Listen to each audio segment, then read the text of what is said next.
Prostitutes better corruption కన్నా అని, corruption చేసే వాళ్ళ కన్నా. నేను ఓపెన్ గా చెప్తా, ఇప్పుడు ప్రాస్టిట్యూషన్ చేస్తున్నారు సమ్ ఎక్స్ లేడీ ఎవరో ఒక, తన హెల్త్ వర్కే పాడవుతుంది. కరప్షన్ చేస్తే ఆ సిస్టమ్ సైకిల్ మొత్తం పాడవుతుంది. దీని వల్ల ఎన్ని జీవితాలు పోతాయి కరప్షన్ వల్ల, ఒక్కసారి ఆలోచించండి. సో నా దృష్టిలో prostitution is better than corruption. Corruption చేసేవాడికి హక్కే లేదు బతికేది. సో ఊరికే రావు అపరిచితుడు అలాంటి మూవీస్. సో జనాల్లో అలాంటి బాధ ఉంది. కరప్షన్స్ చూస్తే, రూల్స్ ఫాలో అవ్వకపోతే ఇవన్నీ ఎప్పుడు తీరుతాయో తెలియదు. నాకైతే దానికోసం ఎన్ని ఇయర్స్ వెయిట్ చేయాలో కూడా తెలియదు.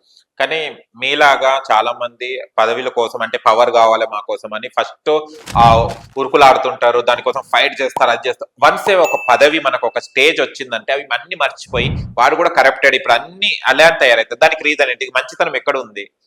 అంటే అది కాపాడుకోవడానికి కష్టపడాలి కదండి. ఇప్పుడు నేను చూస్తున్నాను కదా, మోస్ట్ ఆఫ్ ద ఎమ్మెల్యేస్ మేము సేవ చేయడానికి వచ్చాం అది ఇది అంటారు. ఆ ప్లేస్ లోకి వచ్చాక ఆ కుర్చీని కాపాడుకోవాలి.